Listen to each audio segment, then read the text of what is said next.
میرے پیر کامل حضرت معروف پیر مدظ اللہ العالی کے کلام ماشاءاللہ عرفان و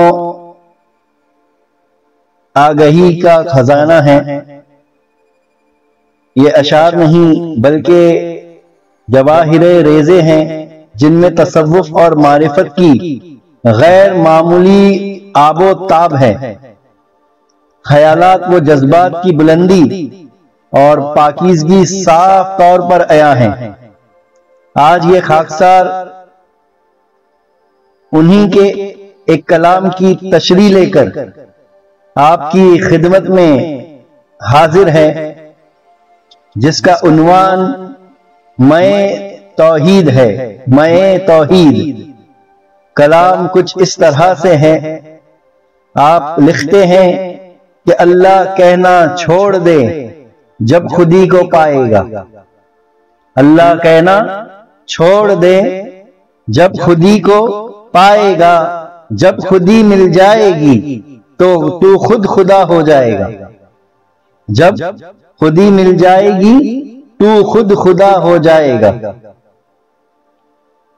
بند کر کے آنکھوں لب کو دیکھ جلوہ یار کا، بند کر کے آنکھوں لب کو دیکھ جلوہ یار کا، ذرے ذرے میں خدا جلوہ نما ہو جائے گا۔ ذرے ذرے میں خدا جلوہ نما ہو جائے گا۔ تن ہے بت اور من ہے کعبہ، تن ہے بت اور من ہے کعبہ، دونوں کو ہی توڑ دے، دونوں کو ہی توڑ دے، دے انل حق کی صدائے حق ہی حق ہو جائے گا۔ دے انل حق کی صدائے حق ہی حق ہو جائے گا۔ بندہ ہے اسم تیرا، بندہ ہے اسم تیرا، اور مسمى ہے خدا، اور مسمى ہے خدا۔ بندہ ہی بندہ رہے گا جب دوئی کو لائے، بندہ ہی بندہ رہے گا جب دوئی کو لائے گا۔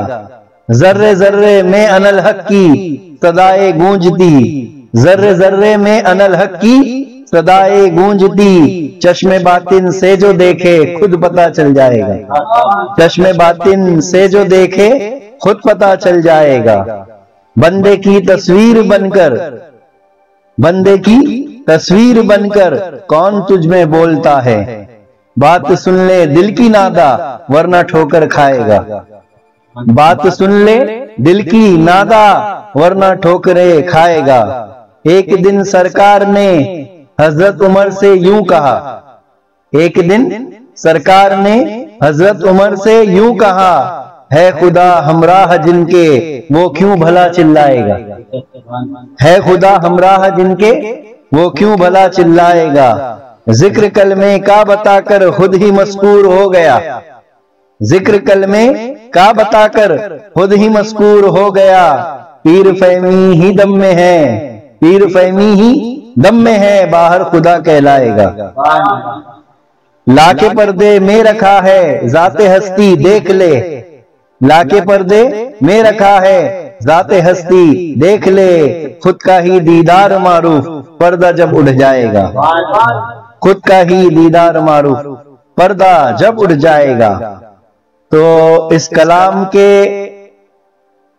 شعر کا پہلا مصرع ہے کہ اللہ کہنا چھوڑ دے جب خودی کو پائے گا، جب خودی مل جائے گی تو خود خدا ہو جائے گا۔ سبحان اللہ، سبحان اللہ۔ تو آج یہ خاکسار اس کلام کی تشریح لے کر آپ کے پیش خدمت ہے۔ تو میرے پیر کامل کا یہ الہامی کلام توحید میں غرق ہو کر لکھا گیا ہے، جس کو سمجھنا ظرف والوں کی بات ہے۔ کم ظرف کو فتویٰ بازی کے سوا کچھ حاصل نہیں، کم ظرف کو فتویٰ بازی کے سوا کچھ حاصل نہیں۔ تو کلام کی تشریح شروع کرنے سے پہلے ایک اہم بات کہنا چاہتا ہوں، یہ ذہن نشین کر لینا، اس کو میں نوٹ کے طور پر کہنا چاہتا ہوں کہ جتنے بھی کلاموں کی تشریح جو میں نے سرکار کے فضل و کرم سے کی ہے، اس میں میرا دعویٰ نہیں ہے کہ اس کے مطلب و معنی صرف وہی ہے جو میں نے پیش کیا ہے۔ اس کلاموں میں کئی نقطے نکات پوشیدہ ہے، اور بھی کئی مفہوم اور کئی راز و نیاز ہو سکتے ہیں جو میری نظر میں نہ آ سکے ہوں، اور ویسے بھی یہ یاد رکھنا ہماری جو تعلیمات ہے وہ نقطے کی تعلیمات ہے، اور نقطے سے آپ کو کیا تحریر بنانا ہے آپ بنا سکتے ہیں، جو چاہے آپ کو تحریر بنانا ہے بنا سکتے ہیں۔ اسی لیے ہمارا یہ دعویٰ ہی نہیں کہ اس تشریح میں جو معنی و مفہوم جو اسرار کھولے گئے صرف اتنے ہی معنی ہیں، اور بھی کئی 1000 معنی ہو سکتے ہیں، اور بھی کئی معنی ہو سکتے ہیں۔ تو آئیے ہم کلام کے مصرع اولا کی طرف چلتے ہیں کہ اللہ کہنا چھوڑ دے جب خودی کو پائے گا، جب خودی مل جائے گی تو خود خدا ہو جائے گا۔ تو یہاں خودی کے کیا معنی ہوتے ہیں؟ تو آئیے ہم لغت سے پوچھتے ہیں کہ خودی کے آخر معنی کیا ہے۔ تو جب میں نے لغت سے سوال کیا کہ اے لغت خودی کے کیا معنی ہیں، تو لغت نے مجھے جواب دیا خودی کے معنی ہوتے ہیں اپنی ذات کے، خودی کے معنی ہوتے ہیں نفس کے، خودی کے معنی ہوتے ہیں روح کے، خودی کے معنی ہوتے ہیں شعور کے۔ پھر ایک ایسا لفظ ہے یہ خودی ایک ایسا لفظ ہے جو 2 تضاد معنی دیتا ہے۔ کیا دیتا ہے؟ تضاد یعنی اپوزٹ معنی دینے والا یہ ایک ایسا لفظ ہے جس کو ہم خودی کہتے ہیں۔ تو آئیے دوسرے تضاد معنی کیا ہے خودی کے؟ تو خودی کے ایک معنی ہے خود پسندی، انانیت، غرور، تکبر، خود غرضی۔ اور اہل تصوف کی اصطلاح میں 2 قسم کا جو ہے خودی کو کہا جاتا ہے، ایک ہے اپنی خودی جس کا تعلق انا، غرور، تکبر اور خود غرضی سے ہے، اور دوسرا جو تعلق ہے وہ حق سے ہے جس کو انائے مطلق کہتے ہیں۔ کیا کہتے ہیں؟ انائے مطلق یعنی خالص انا۔ کیا؟ خالص انا، پیورٹی۔ تو اس شعر میں سرکار وہی حق والی میں کی طرف اشارہ کرتے ہوئے فرما رہے ہیں کہ ہم نے اللہ کو محض لفظ سے جانا ہے، ہمارا تعلق محض لفظوں سے ہے یعنی صفت سے۔ ہم ابھی صفت میں گم ہیں، اسی لیے دن رات صرف لفظوں سے اس رب قدیر کو پکارتے ہیں جس کو ہم جانے بنا پہچانے بنا ہم اس کا ذکر کرتے ہیں۔ اسی لیے صفت سے آگے چل ذات کی طرف، بے شک صفت اشارہ کرتی ہے ذات کی طرف، اسی لیے ذات کی طرف چل اور خودی کی پہچان کر کہ جو تیرا وجود ہے تو اس وجود میں خودی کس کی ہے۔ اگر تیری خودی تجھے انا کی طرف لے جا رہی ہے تو ذکر کر اللہ اللہ پکار، لیکن ایسا پکارنا سراسر دوئی ہے کہ پکارتا اللہ کو ہے اور تیرے اندر محبت کسی اور کی ہے۔ اسی لیے جس دن تو نے اپنی حقیقت کو جانا یعنی اپنی نفس کو پہچانا، اسی دن تجھے اپنی خودی کی حقیقت سے آگاہی حاصل ہوگی۔ اس زبان سے ذکر کرنا کیسا، اس دن تو وجود کا ذرہ ذرہ ذکر ہو جائے گا۔ تیرے وجود کا ذرہ ذرہ کیا ہو جائے گا؟ اس دن ذکر ہو جائے گا۔ وجود خود گواہی دے گا۔ زبان سے پکارنے کے کیا معنی؟ اس مقام پر حضرت ذہین شاہ تاجی رحمت اللہ تعالی لکھتے ہیں کہ مولا مولا لاکھ پکارے مولا ہاتھ نہ آئے، مولا مولا لاکھ پکارے مولا ہاتھ نہ آئے۔ ارے لفظوں سے ہم کھیل رہے ہیں اور معنی ہاتھ نہ آئے۔ جو پانی کے نام کو جانے، جو پانی کے نام کو جانے پانی ہے نادانی، جو محض پانی کے نام کو جانے تو وہ پانی کیا ہے؟ نادانی ہے۔ جو پانی پیاس نہیں بجھا سکتی تو وہ پانی کیا ہے؟ نادانی ہے۔ ارے پانی کرتے کرتے پیاسا ہی مر جائے۔ شولا شولا رٹتے رٹتے، شولا شولا رٹتے رٹتے لب پر آنچ نہ آئے، شولا شولا رٹتے رٹتے لب پر آنچ نہ آئے۔ ارے لب پر اگر چنگاری رکھ لو، لب پر اگر چنگاری رکھ لو تو لب فوراً جل جائے، تو لب فوراً جل جائے۔ یعنی ہم ابھی جو ہے لفظوں سے صرف پکارتے ہیں، پانی پانی اور پیاسے ہی ہیں۔ کیوں؟ کیونکہ ہماری پیاس ابھی جھوٹی ہے۔ جس دن یہ پیاس سچی ہوگی وہ خود ہی کے کنویں تک خود ہی پہنچ جائے گا۔ تو اصل یہی ہے کہ میں کو جان اور پہچان کہ اس خودی میں کس کی میں ہے۔ جس دن خود کو پہچان لے گا اس دن حق کی خودی کو جان لے گا، پھر اس مقام پر انا، تکبر، غرور، خود پرستی زیر خود بخود ہو جائے گی اور تو خود حق ہو جائے گا، سراپا حق ہی حق ہو جائے گا، پھر اس میں دوئی کی بو باقی نہیں رہ جائے گی۔ یہاں اس مقام پر ایک بات سمجھنا اشد ضروری ہے کہ صوفیہ کرام نے کبھی بھی، مثال کو سمجھنا ہے یہاں پر، کہ صوفیہ کرام نے کبھی بھی تاج محل کو خدا نہیں کہا بلکہ اس کی خوبصورتی کو خدا کہا ہے۔ گلاب کے پھول کو خدا نہیں کہتے ہیں صوفیہ کرام، نہ سمجھتے ہیں۔ یہ سمجھنے والے نے شاید یہی سمجھ لیا ہے کہ صوفیہ کرام جو ہے گلاب کے پھول کو خدا کہتے ہیں، تاج محل کو خدا کہتے ہیں۔ نہیں، بالکل نہیں۔ اس کی جو خوشبو ہے، اس میں جو خوبصورتی ہے، صوفیہ نے اس کو خدا کہا ہے۔ اور وہ خوبصورتی کوئی ہے جو بتا سکتا ہے ہاں کہ پھول کی خوشبو کیسی ہوتی ہے؟ تاج محل کی خوبصورتی کو کوئی لفظوں میں سمجھا سکتا ہے، بیان کر سکتا ہے؟ تو وہ خوبصورتی ایک معمہ ہے، ارے ایک مسٹری ہے، ایک راز ہے جو دیکھ کر بھی اندیکھا ہے، جو جان کر بھی انجانا رہ جائے، جو عقل میں نہ سما سکے۔ جو عقل میں سما جائے وہ آپ کی ناقص کھوپڑی میں آ جائے، جو آپ کی ناقص عقل میں آ جائے، پھر وہ تمہارا خدا کیوں کر ہوا؟ یہ تو توحید کے لطیف نکتے ہیں جو اہل ظرف ہی سمجھا کرتے ہیں، اور اس میں توحید میں غرق ہوتے ہیں۔ ان کی توحید کالی نہیں بلکہ توحید حالی ہوتی ہے۔ وہ محض لفظوں سے پانی پانی کہہ کر پیاسے نہیں بلکہ اس سمندر میں غوطہ زن ہوتے ہیں، ڈوبے ہوئے ہوتے ہیں۔ ان کی حقیقت تو ایک قطرے کی ہوتی ہے۔ ان کی ظاہر میں حقیقت کیا ہوتی ہے؟ ایک قطرے کی ہوتی ہے، لیکن ان کو نسبت سمندر سے ہوتی ہے۔ اور وہ قطرہ جب سمندر میں ضم ہو جاتا ہے تو وہ قطرہ نہیں رہ جاتا بلکہ سمندر ہو جاتا ہے۔ پھر اس سمندر کو کیا کہتے ہیں صوفیہ کرام؟ ہاں کہ حق ہی حق ہو جائے گا۔ کیا ہو جائے گا؟ حق ہی حق ہو جائے گا۔ اس مقام پر حضرت نوح علیہ السلام کا ایک واقعہ ہے کہ حضرت نوح علیہ السلام کا قوم کو ڈرانا کہ مجھ سے نہ الجھو، میں تو خدا کا نقاب ہوں، تم خدا سے الجھ رہے ہو نہ کہ مجھ سے۔ حضرت نوح علیہ السلام نے نصیحت میں قوم سے کہا تھا کہ اللہ تعالیٰ کی عطا کو قبول کر لو، غور کرو میں نہیں ہوں، غور کرو میں نہیں ہوں، کیونکہ میں بشری حواس کے اعتبار سے مردہ ہوں۔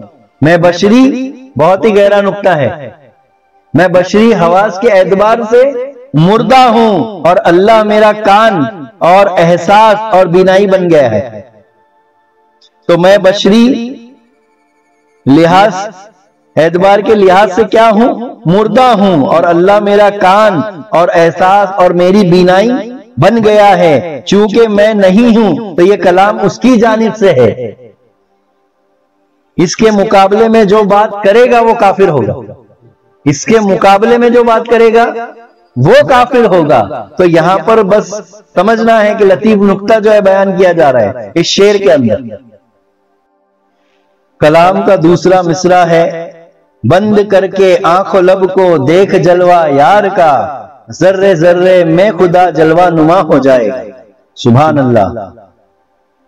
کسی لکھنے والے نے کیا خوب کہا ہے، لکھا ہے کہ الٹی ہی چال چلتے ہیں دیوانے گانے عشق، الٹی ہی چال چلتے ہیں دیوانے گانے عشق، ارے آنکھیں بند کر لیتے ہیں دیدار یار کے لیے۔ تو یہاں اشارہ باطن کی طرف ہے کہ رب قدیر کو پانا ہے تو اپنے اندر تلاش کر، کیونکہ اللہ رب العزت خود فرماتا ہے کہ میں تمہاری شعرت سے بھی زیادہ قریب ہوں، ارے میں تمہاری ذات میں، نفس میں موجود ہوں، تم دیکھتے کیوں نہیں؟ یعنی اس نے اپنا پتہ انسان کے وجود میں ہی بتایا ہے، وجود باطن میں ہی اپنا پتہ بتایا ہے، اور ہم سمجھ رہے ہیں کہ اللہ ہمیں اندر سے، اللہ ہمیں باہر سے دیکھ رہا ہے، یعنی ہم سمجھتے ہیں کہ خدا ہمیں اوپر سے دیکھتا ہے۔ در حقیقت وہ یہ ہے کہ ہمیں اندر سے دیکھتا ہے۔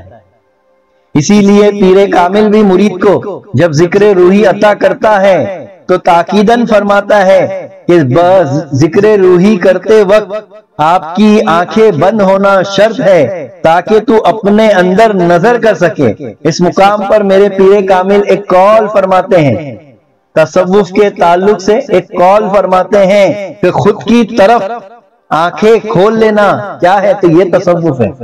خود کی طرف نظر کرنا، خود کی طرف آنکھیں کرنا، کھول لینا کیا ہے، یہ تصوف ہے اصل میں۔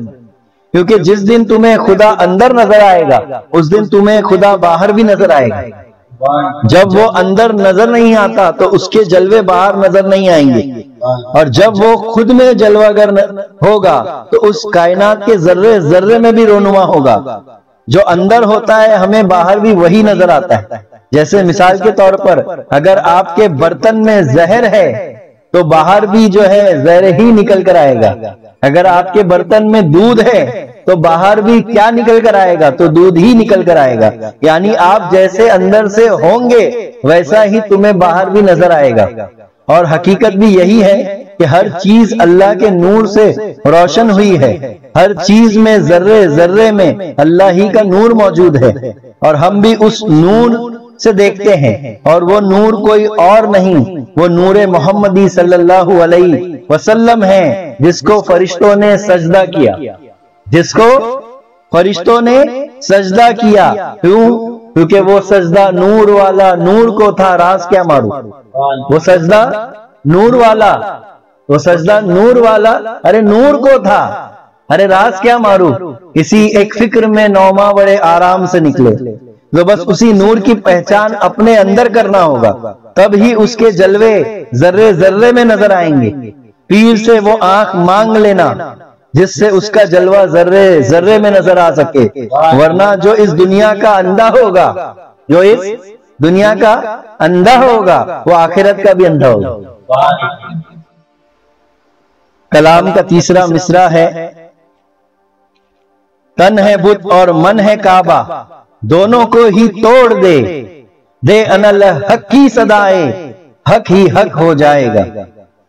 تو یہاں اس شعر میں اشارہ یہ ہے کہ تن جس کے معنی جسم بدن، اور بت یعنی مجسمہ مورتی، یعنی بنی ہوئی مورتی، یعنی اس وجود کو جو اس میں مادیت ہے اس کو چھوڑ دے، اور من جو خواہشات سے بھرا ہے، جس خواہشات کو تو نے اپنا معبود حقیقی بنا رکھا ہے اس کو توڑ دے، کیونکہ جب تک تو نفس کی زنجیر سے باہر نہیں نکلتا تب تک تو روح کے مقام پر نہیں آ سکتا، مادیت میں ہی پھنسا رہے گا اور اس خواہشات میں خراب ہوتا رہے گا۔ یہاں ترک سے مراد جسم کی مادیت ہے اور خواہشات کو سمجھنا ہے، کیونکہ جس چیز کو آپ نے سمجھا نہیں، جس چیز کو آپ نے دیکھا نہیں، اسے چھوڑ کیسے سکتے ہیں؟ اس کی حقیقت کو سمجھنے کے لیے اندر جو نور ہے وہ کس کا ہے، اس میں دیکھنے والا کون ہے، سننے والا کون ہے، بولنے والا کون ہے، حرکت کرنے والا کون ہے، اس کی حقیقت کو پانا ہوگا، ورنہ ہمیشہ دوئی میں رہ کر اپنی زندگی اور بندگی دونوں خراب کر رہا ہے۔ تجھ میں بولنے والا وہی ہے، سننے والا وہی ہے، دیکھنے والا ارے وہی ہے، کیا ہے؟ تو جو میں کو پکڑ رکھا ہے اسے کیا ہے؟ چھوڑنا ہوگا کہ میں سنتا ہوں، میں دیکھتا ہوں، میں کرتا ہوں، اس بندھن کو سمجھ، اسی میں کے جال کو سمجھ۔ جس دن پیر کی سمجھ سے سمجھ لے گا اسی دن حق جو ہے خود جو ہے حق نما ہو جائے گا۔ کیا ہو جائے گا؟ آپ کے باطن میں، آپ کی سمجھ میں جو ہے اللہ رب العزت کی ذات کیا ہو جائے گی؟ روشن ہو جائے گی۔ کیا ہو جائے گی؟ روشن ہو جائے گی۔ آگے شعر ہے، بندہ ہے اسم تیرا اور مسمہ ہے خدا، بندہ ہی بندہ رہے گا جب دوئی کو لائے گا۔ تو ایک لطیف نقطہ حضرت سلطان باہو رحمت اللہ تعالی علیہ عین الفقر میں فرماتے ہیں کہ سن لو، نفس زبان مخلوق ہے، قلب و روح وہ جسم مخلوق ہے اور اسم اللہ غیر مخلوق ہے، اور اسم اللہ غیر مخلوق ہے، بس غیر مخلوق کو غیر مخلوق زبان سے ہی یاد کرنا چاہیے۔ کیا لطیف نقطہ جو ہے سلطان باہو رحمت اللہ تعالیٰ فرماتے ہیں کہ غیر مخلوق کو غیر مخلوق زبان سے ہی یاد کرنا چاہیے۔ کیوں؟ کیونکہ سرکار فرماتے ہیں کہ زبان بھی مخلوق، تمہارا نفس بھی مخلوق، یعنی ذکر کرنے والا بھی مخلوق، اور جس کا تو ذکر کر رہا ہے وہ مخلوق ہے کہ نہیں دیکھنا ہوگا، اس کو پہچان کرنا ہوگا، تو جس کا تو ذکر کر رہا ہے۔ اسم اور مسمے میں کیا فرق ہے؟ تو صاحب اسم صاحب ذکر ہوتا ہے اور صاحب مسمہ صاحب استغراق ہوتا ہے۔ وہ ذکر اللہ کی بجائے اسم اللہ کے نور میں گم ہو کر صاحب مسمہ بن جاتا ہے۔ صاحب اسم مقام مخلوق میں ہوتا ہے اور صاحب مسمہ مقام غیر مخلوق میں۔ صاحب مسمہ پر ذکر حرام ہو جاتا ہے، صاحب مسمہ پر ذکر حرام ہو جاتا ہے۔ کیوں؟ کیونکہ وہ ظاہر باطن حضور فی اللہ میں مستغرق تمام ہوتا ہے۔ جس طرح وہ روز ازل میں مست الست تھا، اس کے جسم پر اسم اللہ نقش ہو جاتا ہے، اس طرح نقاش و نقش پیوست ہو کر یکتا ہو جاتے ہیں۔ اس مقام پر میرے حضرت وطن صاحب قبلہ رحمت اللہ تعالی علیہ توحید کے ایک لطیف نقطے کو بیان فرماتے ہیں کہ اگر میں ہوں تو خدا نہیں اور خدا ہے تو میں نہیں۔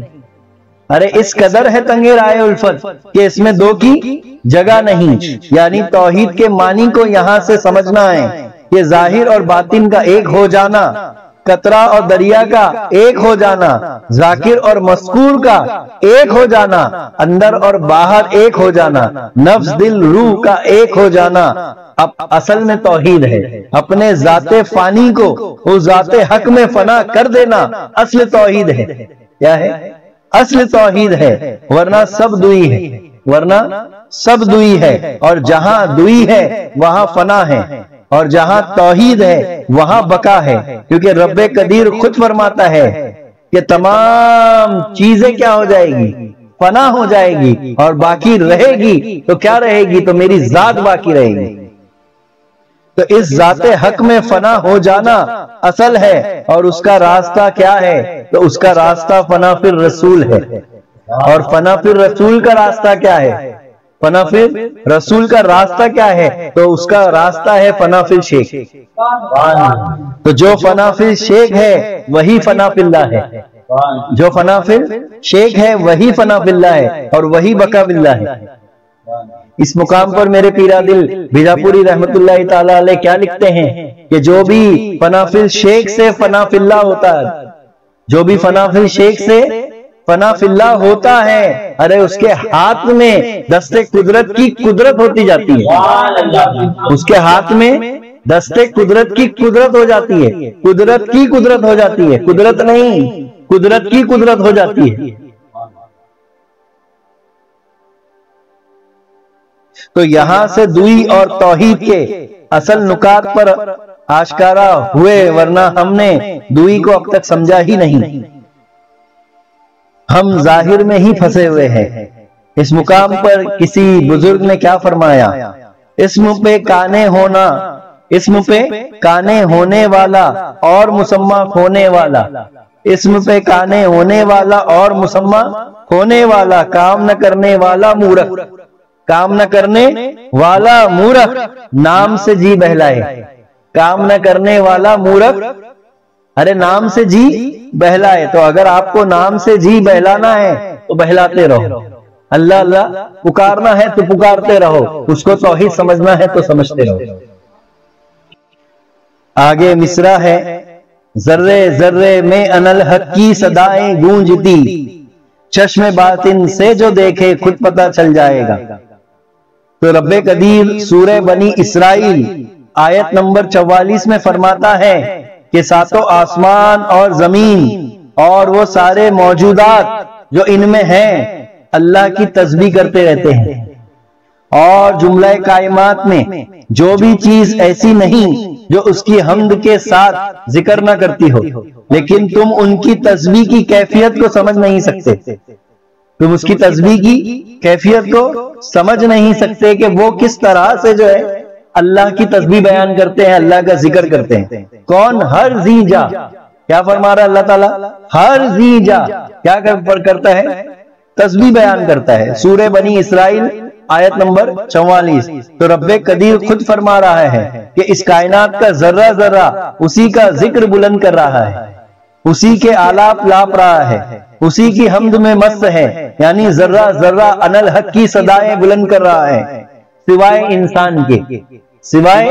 انسان کے، جبکہ اللہ رب العزت نے انسان کو بلند عظمت کا مالک بنایا۔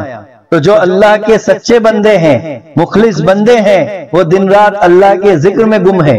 ایک مقام ان پر ایسا بھی آتا ہے کہ ان کے وجود کا ذرہ ذرہ انالحق کی صدا بلند کرتا ہے، جیسے کہ مشہور ہے کہ حضرت صوفی سرمد رحمت اللہ تعالی علیہ اور حضرت منصور حلاج رحمت اللہ تعالی علیہ کا واقعہ ہے کہ آپ نے کیا کیا؟ انالحق کا دعویٰ کیا کہ میں خدا ہوں۔ وہ ایک مستی توحید میں غرق ہوا مقام ہے، جہاں انہیں اپنی ہستی کی بھی خبر نہیں ہوتی، وہ اپنے وجود کو کھو دیتے ہیں، وہاں میں باقی نہیں رہتی، بلکہ ان کا سب وہ ہو جاتا ہے۔ انہی کے وجود کے ذرے ذرے میں اور تمام کائنات کے ذرے ذرے میں حق کی صدائیں آتی ہیں، ورنہ جو چشم باطن سے ابھی کورے ہیں، جن کو ابھی کسی پیر کامل سے معرفت الہی کی شراب عطا نہیں ہوئی، ان کی چشم باطن ابھی سوئی ہوئی ہے، وہ کورا ہے اندر سے، اسی لیے ابھی وہ دوئی میں ہے، اسی لیے انہیں کائنات کے ذرے ذرے میں صرف دوئی ہی نظر آتی ہے، شرک نظر آتا ہے اور کفر نظر آتا ہے۔ جس نے شراب معرفت اپنے پیر کامل کی آنکھوں سے پی لیا، وہ تو توحید کے نشے میں مست ہوتے ہیں، انہی کو چشم باطن عطا ہوتی ہے، جس کا نتیجہ یہ ہوتا ہے کہ ہر جگہ انہیں انالحق کی صدائیں سنائی دیتی ہیں، اس کے سوا تمام فنا ہونے والی آوازوں سے وہ بہرے ہو جاتے ہیں۔ قرآن کریم سورہ نمل آیت 16 سے فرمانا شروع کرتا ہے کہ سلیمان علیہ السلام داؤد علیہ السلام کے جانشین ہوئے اور انہوں نے کہا، اے لوگو، ہمیں پرندوں کی بولی بھی سکھائی گئی ہے، اور سلیمان علیہ السلام کے لیے ان کے لشکر یعنی جنات اور انسانوں اور پرندوں کی تمام جنسوں میں جمع کیے گئے تھے، یہاں تک کہ جب وہ لشکر چونٹیوں کے میدان پر پہنچے تو ایک چونٹی کہنے لگی، کس سے؟ چونٹیوں کے لشکر سے کہنے لگی، اے چونٹیوں، اپنی رہائش گاہوں میں داخل ہو جاؤ، کہیں سلیمان علیہ السلام اور ان کے لشکر تمہیں کچل نہ دے، اس حال میں کہ انہیں خبر بھی نہ ہو۔ تو سلیمان علیہ السلام نے اس چونٹی کی بات سن کر ہنسی کے ساتھ مسکرائے اور اس چونٹی سے بات کی، یعنی اس چونٹی نے جب اپنے لشکر سے کچھ کہا تو سلیمان علیہ السلام کے کان نے اس چونٹی کی باتوں کو سنا۔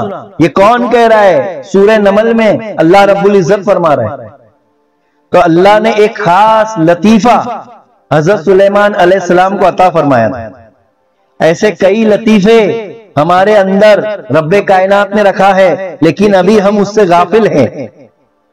مثال کیا ہے؟ جیسے ہماری آواز، جس کو ہم ساؤنڈ کہتے ہیں، اگر ہم ساؤنڈ کی بات کرتے ہیں، کس کی؟ ساؤنڈ کی، تو جیسے آج سائنس نے ہمیں یہ بتایا کہ انسان کے سننے کا جو ڈیسیبل ہے وہ 10 سے 70 ڈیسیبل رکھا ہے، یعنی انسان جو کلیئر جو ساؤنڈ سن سکتا ہے وہ 10 ڈیسیبل سے 70 ڈیسیبل کے اندر ہی آوازوں کو سن سکتا ہے، یعنی اگر کوئی ساؤنڈ کا ڈیسیبل 70 سے بڑھتا ہے تو وہ نوائز میں شمار کیا جاتا ہے، شور، پھر اس کو وہ کلیئر سمجھ میں نہیں آتا ہے، اس کے لیے وہ شور بن جاتا ہے۔ اور 10 سے کم والا ساؤنڈ، 10 ڈیسیبل سے کم والا ساؤنڈ انسان کے سننے سے قاصر ہے، جیسے 10 ڈیسیبل والا ساؤنڈ جس کو ہم ہارٹ بیٹ کہتے ہیں، یعنی ہارٹ بیٹ کا جو ساؤنڈ ہوتا ہے، اپنے اندر جو ہارٹ بیٹ ہے اس کا ڈیسیبل کتنا ہوتا ہے؟ 10 ہوتا ہے۔ جب دوسرے ساؤنڈ ہوتے ہیں تو وہ ہمیں نہیں سنائی دیتے، لیکن جب ہم اپنے کان بند کر لیں یا کسی ایسی جگہ جائے جہاں شور و گل نہ ہو، آوازیں نہ ہو، جیسے قبرستان، اور اگر ہم اپنی آنکھیں اور کان کو کھلے رکھ کر سنیں تو وہ 10 ڈیسیبل والی آواز ہمیں سنائی دے گی، اور 20 ڈیسیبل کی رینج میں آواز آتی ہے جیسے پتوں کی. جب ہم رستے سے جاتے ہیں تو وہ جو درخت کے پتے ہوا کی وجہ سے جو آواز کرتے ہیں اس کا جو ڈیسیبل ہوتا ہے وہ 20 ڈیسیبل ہوتا ہے، اور جو گھڑی کا جو آواز ہوتی ہے ٹک ٹک ٹک جو گھڑی کرتی ہے تو اس کا ڈیسیبل بھی جو ہوتا ہے کتنا ہوتا ہے، تو 20 سے 30 کی رینج میں ہوتا ہے. جب کوئی کسی کے کان میں بات کرتا ہے، کچھ بولتا ہے آہستہ سے، تو اس کا ڈیسیبل جو ہے 40 ہوتا ہے. گھر میں فریج کی آواز آتی ہے، سنے ہوں گے، تو اس کا ڈیسیبل 50 ہوتا ہے. جب آپ بارش کے موسم میں باہر نکلتے ہیں تو بارش کی جو آواز آ رہی ہے اس کا ڈیسیبل 50 ہوتا ہے. جب انسان ایک دوسرے انسان سے گفتگو کرتا ہے تو اس کا جو ڈیسیبل ہوتا ہے وہ 60 ہوتا ہے. اور 70 ڈیسیبل میں جب وہ گھر سے باہر نکلتا ہے جیسے شور و گل کے اندر ٹریفک میں، تو وہ ڈیسیبل بڑھ جاتا ہے. اسی لیے اس کو شور سنائی دیتا ہے نہ کہ لفظ سنائی دیتے. وہ لفظ کیا ہو جاتے ہیں؟ وہ شور ہو جاتے ہیں. تو میں یہ کیوں بتا رہا ہوں؟ اس میں ایک لطیف نقطہ چھپا ہوا ہے، غور و فکر کرنے والوں کے لیے ایک عظیم لطیف نقطہ دے رہا ہوں میں، کہ جب یہ ڈیسیبل 10 سے کم ہوگا تو ہمیں سنائی نہیں دے گا. جب یہی ڈیسیبل 70 سے بڑھنے لگے گا تو ہمیں الفاظ سنائی نہیں دیں گے، ہمیں لفظ سنائی نہیں دیں گے بلکہ شور سنائی دے گا. تو لفظ جب تک سنائی نہیں دے گا ہمیں اللہ کا کلام سنائی نہیں دے گا کہ اللہ کیا کہنا چاہتا ہے. اسی طرح سے جب آپ قرآن کو پڑھتے ہو، جب آپ قرآن کو پڑھتے ہو یا قرآن کو سنتے ہو یا حدیث کو سنتے ہو تو ابھی آپ کی سمجھ کا ڈیسیبل اللہ کی سمجھ سے نہیں ملا، ابھی آپ کی سمجھ کا ڈیسیبل رسول کی سمجھ سے نہیں ملا، ابھی آپ کی سمجھ کا ڈیسیبل پیر کی سمجھ سے نہیں ملا. جس دن آپ کی سمجھ کا ڈیسیبل پیر کی سمجھ سے مل جائے گا اس دن سب سمجھ میں آنے لگ جائے گا. جو نہیں سمجھ میں آ رہا ہے وہ سمجھ میں آنے لگے گا، جو نہیں دکھائی دے رہا ہے وہ دکھائی دینے لگے گا، جو نہیں سنائی دے رہا ہے وہ سنائی دینے لگے گا. جس دن آپ کے کان کا، آنکھ کا، سمجھ کا جو ڈیسیبل ہے وہ پیر سے ملانا ہوگا. تو وہ پیر سے ملانے کے لیے راستہ کیا ہے؟ تو وہ ذکر روحی ہے. کیا ہے وہ؟ ذکر روحی ہے. کیا ہے وہ راستہ؟ ذکر روحی ہے، اور کوئی راستہ نہیں ہے. تو وہ کون سا لطیفہ تھا جس کو حضرت سلیمان علیہ السلام سن رہے تھے؟ کیا کر رہے تھے؟ سن رہے تھے. جس کا ڈیسیبل مائنس میں ہے. کس میں ہے؟ مائنس 0 بھی نہیں. چوٹی جو بات کرتی ہے نا اس کا بات بھی نہیں کرتی ہے. اصل میں چوٹی کو کان نہیں ہوتے. وہ جب چلتی ہے نا تو اس کے جو پیر زمین کو پڑتے ہیں تو وہاں سے جو ساؤنڈ نکلتا ہے تو اس کو وہ ساؤنڈ کہہ رہے ہیں. پہلے سمجھنا ہوگا سائنسی طور پر.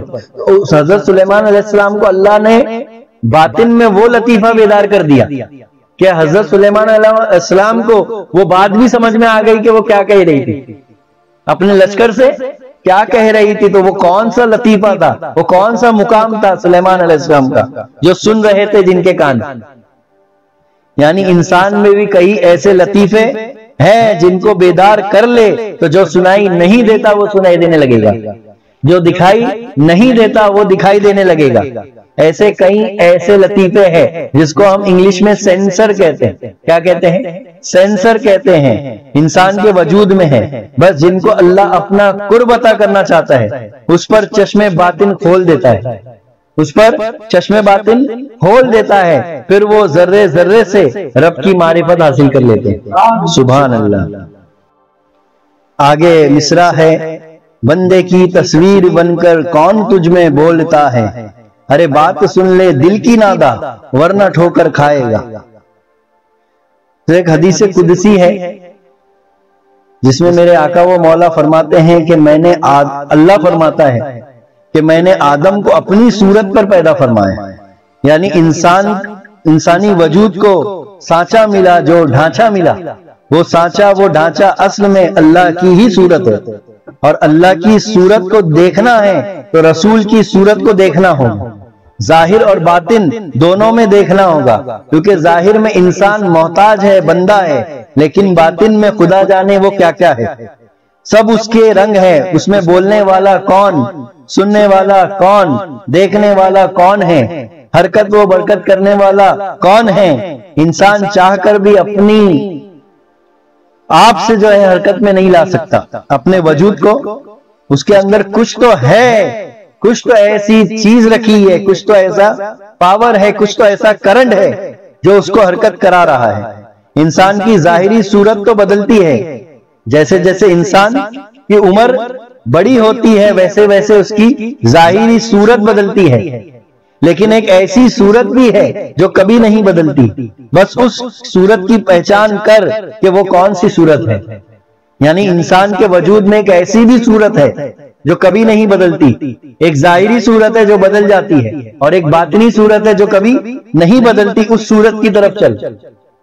حدیث قدسی ہے کہ اللہ تعالیٰ فرماتا ہے کہ نبی کریم صلی اللہ علیہ وسلم کو کہ جو بندہ نوافل کے ذریعے میرا قرب حاصل کر لیتا ہے تو میں اس کی آنکھ بن جاتا ہوں، میں اس کے کان بن جاتا ہوں، میں اس کی زبان بن جاتا ہوں. گویا کہ وہ میری آنکھوں سے دیکھتا ہے، گویا کہ وہ میرے کان سے سنتا ہے، گویا کہ وہ میری زبان سے کہتا ہے.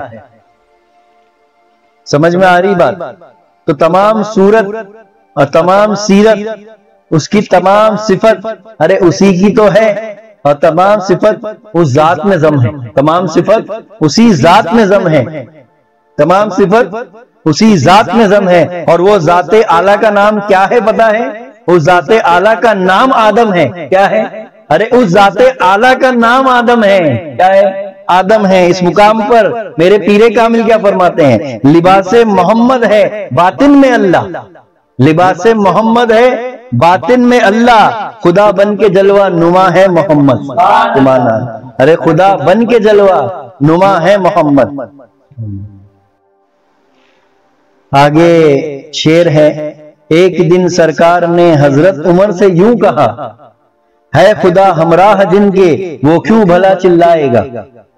تو حدیث مبارکہ ہے کہ حضرت عمر فاروق رضی اللہ عنہ فرماتے ہیں کہ نبی کریم صلی اللہ علیہ وسلم کا قول ہے کہ جن کا امرا اللہ ہو جاتا ہے، خدا ہو جاتا ہے، پھر وہ جیتے جی جنتی ہو جاتے ہیں، پھر نہ انہیں کوئی غم ہوتا ہے نہ کوئی خوف ہوتا ہے.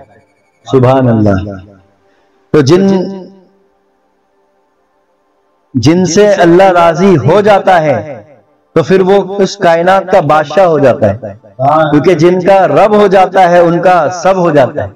ان پر قبر کے سوال مشکل ہوں گے نہ محشر کی منزل، وہ تو سیدھا جنت میں داخل ہوں گے. اور گمراہ کن لوگ جیتے جی بھی پریشان رہیں گے، شور کرتے رہیں گے کہ ہاذا شرک ہاذا کفر. کیا شور کریں گے وہ بھی بتا رہا ہوں. ہاذا شرک اور ہاذا کفر، اور اسی میں مبتلا رہ کر پریشان ہوتے ہوئے اس دنیا سے رخصت ہو جائیں گے. اور مرنے کے بعد بھی کیا حشر ہوگا، تو قبر میں بھی ان کی حالت کیا ہوگی، تو وہ تکلیف میں ہوں گے، اور محشر میں بھی جو ہے پریشان ہوں گے، شور و گل مچاتے ہوئے نظر آئیں گے. تو چلانے سے مراد وہی دنیا کا رونا ہے کہ ہائے دنیا ہائے دنیا. کیا؟ ہائے دنیا ہائے دنیا. کیونکہ اللہ تعالیٰ فرماتا ہے کہ جو جس حال میں مرے گا وہ کل بروز محشر اسی حال میں اٹھایا جائے گا. تو جو ہمیشہ پریشان رہتا ہے وہ سکون کی دولت سے کنگال ہے، اور جو خود سے راضی ہو جاتے ہیں تو اللہ ان سے راضی ہو جاتا ہے، اور اللہ انہی کے ہمراہ ہوتا ہے اور سکون دائمی کی دولت سے مالا مال کر دیتا ہے. ان کی دنیا اجڑی ہوئی نظر آتی ہے، ان کی دنیا اجڑی ہوئی نظر آتی ہے، دنیا میں وہ بہت ناکام نظر آتے ہیں، لیکن حقیقت میں وہ دونوں عالم کے بادشاہ ہوتے ہیں، جو جیتے جی بھی جو ہے باطن میں حکمرانی کرتے ہیں، اور مرنے کے بعد قبر میں لیٹے لیٹے بھی جو ہے بادشاہی کرتے ہیں. آگے مصرع ہے. ذکر کلمے کا بتا کر خود ہی مذکور ہو گیا، پیر فہمی ہی دم میں ہے باہر خدا کہلائے گا. بہت ہی لطیف نقطہ جو ہے پیش خدمت ہے. پیر پہلے مرید کو ذکر عطا کرتا ہے. شروع کی منزل میں مرید کے لیے ذاکر اور مذکور دو نظر آتے ہیں. ایک ذکر کرنے والا ہوتا ہے اور ایک جس کا ذکر کیا جائے یا جس کے لیے ذکر کیا جائے. پھر اس کے بعد پیر مرید کو مراقبے کی منزل سے گزارتا ہے تاکہ سمجھ کے پردے کھلے اور اندھیرا چھٹے. جیسے جیسے سمجھ پر سے اندھیرے کے بادل چھٹنے لگتے ہیں تب اس مقام پر مرید پر کچھ وارد ہوتا ہے. جس کو ہم مشاہدے کا مقام کہتے ہیں، اسے خود محسوس ہونے لگتا ہے کہ ایک ذکر ہے، ایک ذاکر ہے اور ایک مذکور۔ ابھی یہ تینوں الگ الگ مقام پر تھے، پھر پیر کی توجہ خاص سے ایک نقطہ اس پر آشکارا ہوتا ہے کہ وہ خود ذکر ہو جاتا ہے۔ کیا ہو جاتا ہے؟ وہ خود ذکر ہو جاتا ہے، ذاکر بھی مٹ جاتا ہے اور مذکور بھی، اور ایک مقام پر تینوں ایک ہو جاتے ہیں۔ اور یہ تبھی ہو سکتا ہے جب نفس، دل اور روح ایک ہو جائے، اس لیے ذکر دیا اور خود مذکور ہو گیا، اس کلمے میں آ کر خود ضم ہو گیا۔ یہ تمام معرفت کے لطیف نقطے ہیں، پیر کی توجہ خاص کے بغیر یہ نہیں کھل سکتے۔ آگے ہے کہ آتے جاتے دم میں پیر نے کلمہ بسایا، پھر ایک مقام آتا ہے جہاں وہ کہتا ہے کہ کرے ذکر فکر شغل تو کیا، کرے ذکر فکر شغل تو کیا، خدا کو دیکھنے کا اور ہی ڈب ہے، خدا کو دیکھنے کا ارے اور ہی ڈب ہے، کرے ذکر فکر شغل تو کیا۔ آگے لکھتے ہیں کہ نہ ذاکر ہوں نہ شاغل ہوں، نہ تسبیح ہے نہ تلاوت ہے، ارے تجھی کو دیکھتے رہنا سمجھتا ہوں عین عبادت۔ یعنی اس پر سے ذاکر اور مذکور کا پردہ ہٹ جاتا ہے کہ اس کے اندر ذکر کرنے والا کون ہے اور جس کا ذکر کیا جا رہا ہے وہ کون ہے۔ ایک مقام پر میرے پیرا دل بیجاپوری رحمت اللہ تعالی علیہ فرماتے ہیں کہ بندہ خود کلمہ ہوا ہے، ارے بندگی کلمے میں ہے، کن تو کنزن کا یہ سارا بھید بھی کلمے میں ہے۔ یعنی پیر سراپا کلمہ ہوتا ہے، پیر سراپا کلمہ ہوتا ہے، سنے نہیں میرا پیر سراپا کلمہ ہے، میرا پیر سراپا کلمہ ہے۔ تو پیر سراپا کلمہ ہوتا ہے، اس کا کل وجود ارے کلمہ ہوتا ہے، جس کو میرے بادشاہ قادری سرکار نے شہد کی شکل میں بہت آسانی سے سمجھایا۔ آپ دیکھتے ہیں کہ کلمے میں 6 مقام ہیں، 6 منزل ہے، اور یہ تمام کا تمام کلمہ انسان کے وجود ظاہر اور باطن کی خبر ہے، اس کے مقام کا خلاصہ ہے۔ یہ پیر سراپا کلمے کے مقام پر ہوتا ہے، وہ نفس، دل، روح، سر، نور، ذات کے رازوں سے واقف ہوتا ہے کہ اس کے وجود کی کیا حقیقت ہے۔ پیر نے وہی کلمہ دم میں بسا دیا، اسی لیے میرے سرکار لکھتے ہیں کہ پیر فہمی دم میں ہے، یعنی اندر وہی ہے کلمہ بن کر۔ اور جب وہ آزاد ہو گیا اس پنجرے سے، جب روح باہر آ گئی تو اپنی اصل کی طرف لوٹتی ہے، یعنی خدا کریم فرماتا ہے کہ وہ ہر چیز اپنی اصل کی طرف لوٹتی ہے تو وہ خدا میں ضم ہو جاتا ہے، کیونکہ اللہ تعالیٰ روح کے تعلق سے کیا فرماتا ہے کہ روح میرے امر میں سے ہے، یعنی اللہ کی ذاتی ہے، وہ اس ذات میں ضم ہو جائے گا۔ تو یہ ظاہر اور باطن کا راز کلمے میں ہے اور کلمے کا راز پیر میں ہے، اسی لیے ہمارے یہاں تلاوت الوجود کی تعلیم پیر عطا فرماتا ہے۔ خود کا ذکر ہی کلمے کا ذکر ہے، خود کا ذکر ہی کلمے کا ذکر ہے، جس نے خود کا ذکر جان کے کیا وہی کلمے کے رمز و اسرار سے واقف ہوگا۔ اس مقام پر رضوان صاحب قبلہ رحمت اللہ تعالی علیہ کیا لکھتے ہیں؟ ارے یہ ظاہر و باطن کا کیا راز کہیں رضوا، یہ ظاہر و باطن کا کیا راز کہیں رضوا، ارے دیدار تو ہوتا ہے روزانہ محمد کا۔ آخری مصرع ہے کلام کا، لا کے پردے میں رکھا ہے ذات ہستی، دیکھ لے خود کا ہی دیدار معروف، پردہ جب اٹھ جائے گا۔ میرے پیر کامل فرماتے ہیں کہ ایک لا کا سمجھنا جو بڑا مشکل ہوگا، ارے کیسے کہہ دوں ہر پیر یہاں کامل ہوگا، کیونکہ جب شہجہت میں غور کرتے ہیں تو سارا کلمے میں جتنے مقام منزل ہے، کلمے میں جتنے رمز و راز ہے، اسرار ہے، وہ لا میں پوشیدہ ہے۔ کس میں پوشیدہ ہے؟ لا میں پوشیدہ ہے۔ تمام کلمہ آ کر لا میں ضم ہو گیا ہے۔ کس میں ضم ہو گیا ہے؟ لا میں ضم ہو گیا ہے تمام کلمہ۔ لا یعنی نفس کا مقام۔ اس مقام پر میرا ایک قول ہے جو میں نقل کیا ہے کہ نفس ہے تو ذات آدم ارے اشرف المخلوقات ہے، ورنہ وہ بھی ایک وقت تھا کہ قابل ذکر شے نہ تھا، یعنی اللہ کو اپنے ظہور کے لیے بھی نور محمدی کی ضرورت پڑی، ورنہ وہ بھی ایک چھپا ہوا خزانہ تھا۔ کیا تھا؟ ارے چھپا ہوا، اظہار ہوا بھی تو کس سے ہوا؟ تو نور محمدی سے اس کا اظہار ہوا۔ جب اس نے محمد عربی کے برزخ پر، جسے ہم برزخ محمدی کہتے ہیں، جب آدم کا اسٹرکچر بنایا، یعنی برزخ بنایا، کس کے برزخ پر؟ برزخ محمدی پر، اور اس میں نور و ظلمت کو بھر دیا، اور اس کا نام کیا رکھا؟ بشر، یعنی خیر و شر کا مجموعہ۔ تو آج نفس نہ ہوتا تو خدا کا ظہور نہ ہوتا، نہ آدم جنت میں حوا کے قریب جاتے، نہ وہ پھل کھاتے۔ بس وہی نفس کا وجود ایک کلمے سے ہے، وہ کلمہ لا ہے۔ اسی لیے جس نے جانا لا کو، وہ رب کی معرفت سے آشنا ہوگا، کیونکہ وہ ذات بھی لا کے پردے میں آ کر چھپ گئی ہے۔ بس وہ لا کا پردہ جو سمجھ پر لگا ہے، اس کو ہٹانا ہے۔ جس دن وہ پردہ ہٹ گیا، ذات کا جلوہ نظر آنے لگے گا۔ پھر اس دن وہ کسی خدا کے دیدار کا طالب نہیں ہوگا، بلکہ خود ہی مطلوب بن جائے گا۔ وہ اس کی حقیقت ہے، کیونکہ طالب مطلوب کا راز بھی لام زم ہے۔ جیسے ہی وہ پردہ ہٹا، خود ہی خدا ہو جائے گا۔ وہاں کس کا دیدار اور دیدار کرنے والا کون؟